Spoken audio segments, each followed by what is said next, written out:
Groupe Génération. Merci Madame la maire, mes chers collègues.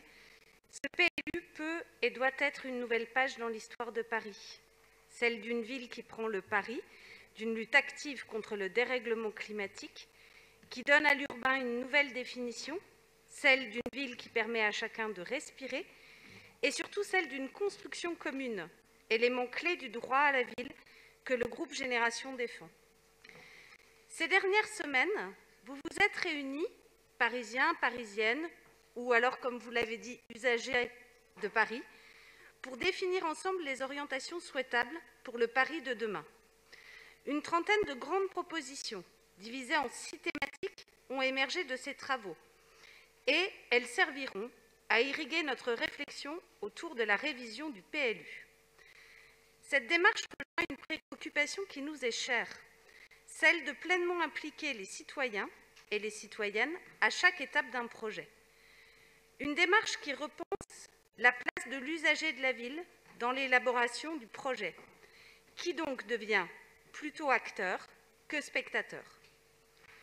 On peut retenir de cette expérience démocratique inédite la préoccupation de plus en plus forte des participants et des participantes pour les enjeux écologiques et climatiques. Cela s'est traduit notamment dans la nature des contributions, portées en grande partie vers l'espace public ou autour de la place des espaces de respiration dans notre ville. La lutte pour le climat et la transition écologique qu'elle implique doivent irriguer chacune de nos politiques publiques parisiennes. Ne pas être traité comme un sujet à part, mais bien faire partie de chacun de nos aménagements, être des éléments centraux de toutes nos décisions. Il est essentiel de construire une ville du commun.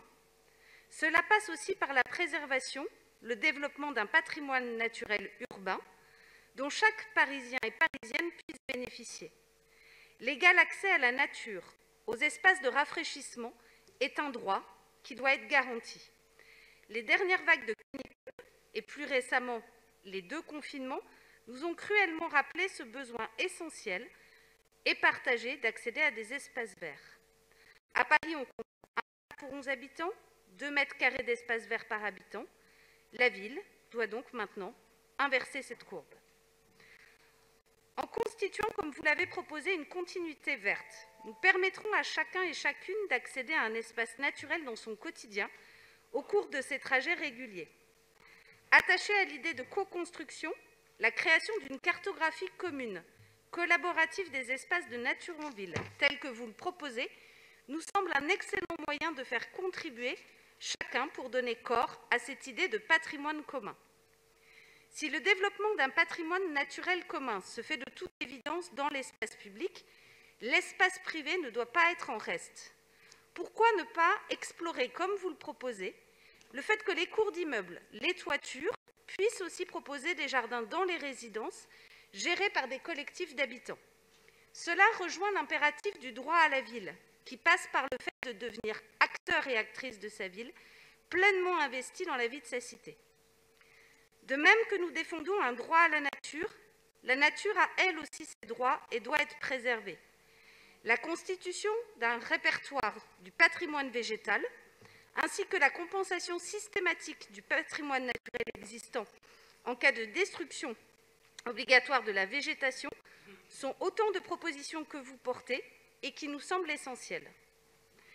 L'éducation à la biodiversité et à l'agriculture urbaine sont des leviers essentiels pour sensibiliser les générations futures aux enjeux de la transition écologique. Ce souci d'implication des Parisiens et Parisiennes dès le plus jeune âge dans la transition écologique doit être central, nous le partageons comme vous, dans nos politiques éducatives et de formation. Ça peut passer par exemple, comme vous le proposez, par le fait de réserver des parcelles au sein des écoles pour l'installation de jardins partagés en pleine terre, pour former à une agriculture durable et par là une alimentation durable.